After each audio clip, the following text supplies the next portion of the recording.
Yo, Bakayalo Konoyalo, et oui, on se retrouve pour une petite review de l'épisode 3 de l'Atelier des Sorciers. Et les amis, j'avais fait une review de l'épisode 1 et 2 et j'avais râlé comme pas possible parce que je trouvais que c'était un animé pour gamines de 10 ans. Et les amis, c'est vrai que c'est destiné aux gamines de 10 ans, mais ça m'a fait de l'effet. Là, cet épisode 3, je me suis dit, ah putain, en vrai, j'ai ressenti des émotions. En fait, le studio d'animation a sublimé manga que j'ai pas vu, mais c'est pas grave. Mais c'était super bien fait.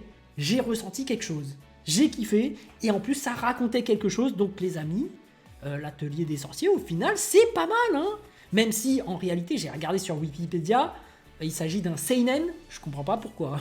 Pour l'instant, j'ai l'impression que c'est un shoujo. Mais on dit que c'est un seinen au même titre que l'attaque des titans, que Berserk.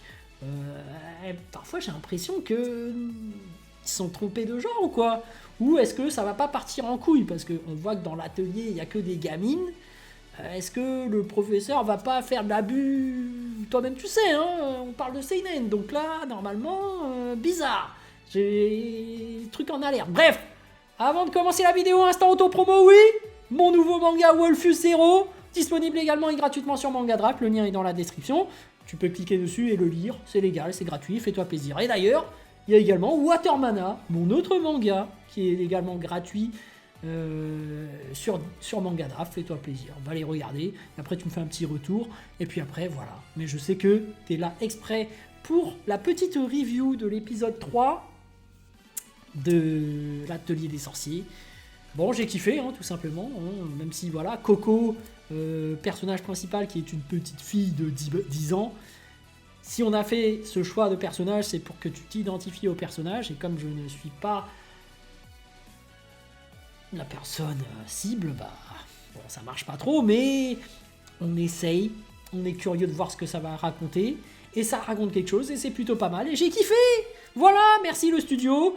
En effet, première épreuve pour devenir apprentie sorcière qui se déroule. Donc t'as sa copine, enfin c'est même pas sa copine, c'est la méchante, et j'ai l'impression que ce serait peut-être une sorte de rivale, un peu à la Sasuke, dark machin, avec ses cheveux, je sais même plus comment ils sont, ses cheveux violets je crois, ou bleus ou noirs, cheveux violets, qui lui dit bon vas-y va passer l'épreuve alors que le professeur avait dit qu'il ne fallait pas y aller.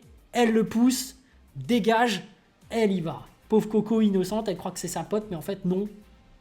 C'est juste une arrogante, chieuse, qui quand même va lui mettre, qui va lui donner comme ses chaussures.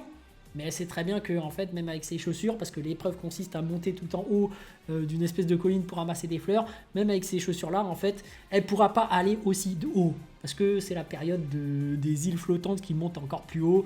Donc c'est difficile d'aller chercher ces fleurs. Et comme par hasard à ce moment-là, le professeur, bon j'ai oublié son nom, comment il s'appelle, on va l'appeler Gojo, hein. Voilà, bon je trouvais plus son nom, on va l'appeler Gojo parce qu'il ressemble à Gojo de Jujutsu Kaisen. Bah, comme par hasard, Gojo est parti dans l'espèce d'atelier spécial où il y a les autres sorciers, et voilà, il est en train de parler avec d'autres personnes, il se dit voilà, il y a un danger qui guette, mais en attendant, son apprenti, elle est en train de mettre sa vie en jeu. Alors, est-ce qu'il y a réellement un danger? Parce que moi, j'ai pas l'impression, hein. Je rappelle que c'est un animé pour gamines de 10 ans.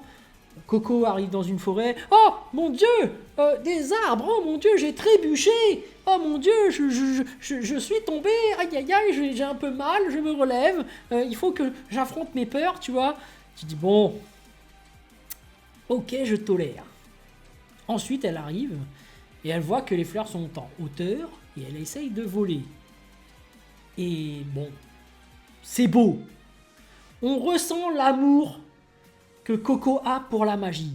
Et comme je le disais dans la review de l'épisode 1 et 2, c'est une métaphore par rapport à la magie, au dessin, pardon. Parce qu'il faut bien dessiner pour pouvoir faire cette magie.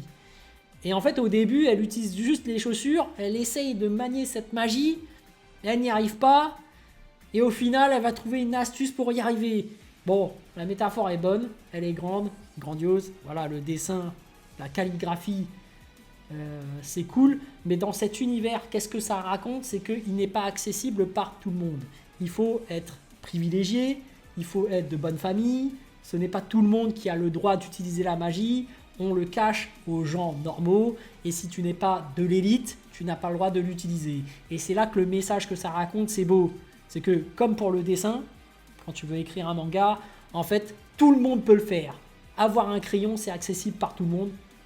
Et tu peux dessiner avec n'importe quoi, une feuille. Et voilà, en fait. Il n'y a pas de loi, il n'y a pas de caste, il n'y a pas de secret. Tu peux y aller, il n'y a pas de... Voilà, c'est open bar. Donc c'est ça le message qui est incroyable. Et eux, ils ont fait en sorte que cette magie, du moins les privilégiés de cet atelier des sorciers, ils te disent que voilà, il faut au moins que tu réussisses cette épreuve. C'est pas pour tout le monde. Mais tu vois, Coco, quand même, elle vient un peu de la misère du monde. Elle ne sait pas dessiner parce qu'elle n'a pas appris depuis sa tendre enfance, mais elle fait avec ce qu'elle a, et c'est ça qui est beau. C'est que même dans la misère, même dans la pauvreté, tu découvres quand même quelques techniques. Par exemple là, on parle de couture. Elle a réussi à développer une certaine compétence par rapport à ça, et finalement, elle s'en sert pour pouvoir faire de la magie. Elle utilise ses capacités qu'elle a apprises grâce à l'amour de sa mère malgré la pauvreté. Là, c'est beau.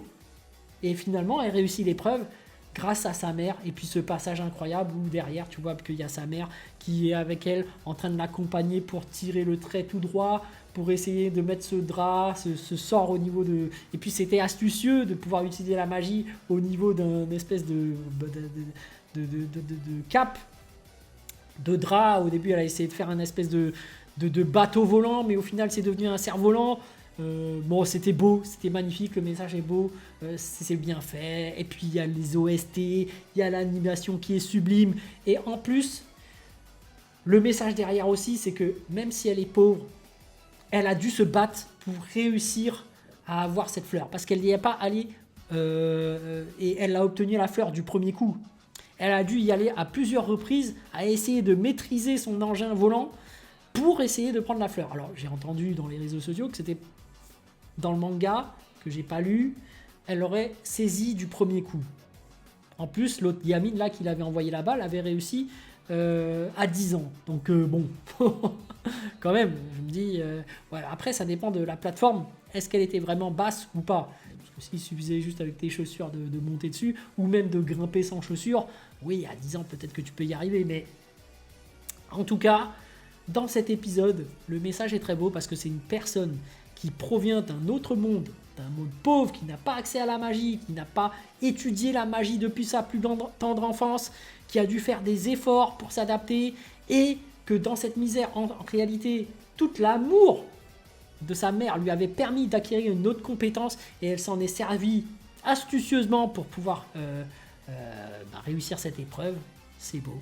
Voilà, je trouve que le message est très beau, et derrière ça te dit aussi que le dessin est accessible pour tout le monde.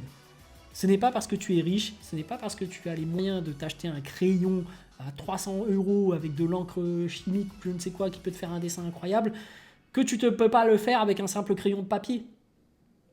Voilà. Donc après, est-ce que derrière, attention, hein, là, il y a à prendre avec des pincettes évidemment, est-ce que maintenant, même si tu sais pas dessiner, créer un manga, c'est possible pour ceux qui font de l'IA. Attention, hein, à partir de rien maintenant, même pas de compétences. Après voilà, moi j'ai ma propre vision de l'art et du manga.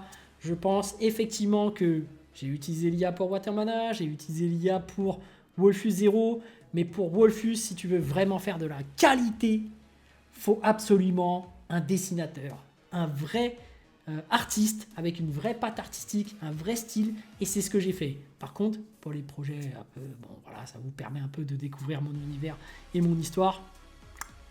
Vous avez ça. Mais voilà, l'atelier des sorciers, qui est un seinen, j'attends de voir pourquoi, parce que voilà, hein, n'empêche que ça nous vend quand même quelque chose, mais il y a une belle histoire, mais j'aimerais un truc un peu plus violent. Parce qu'on nous vend du seinen. Je veux peut-être de la bagarre aussi. Tu vois, je veux quelque chose. Parce que là, ça reste pour gamine de 10 ans. Et je veux quand même plus. Même si ça raconte quelque chose, c'était touchant, c'était beau, il y avait de l'émotion, tout ça. J'ai kiffé. Mais j'aimerais que ça monte encore plus de niveau pour les prochains épisodes. Bien que celui-là, en réalité, si ça raconte toujours autant de choses et que c'est toujours aussi bien animé, j'accepterais. Hein. Mais je me dis, au bout d'un moment, il se peut que je m'en lasse. Mais là, pour l'instant, c'est très très bon, j'adore. Donc voilà les amis, sur ce, je vous dis donc à plus dans le bus, ou plutôt à plus tard dans le car, ou plutôt à bientôt dans le bateau.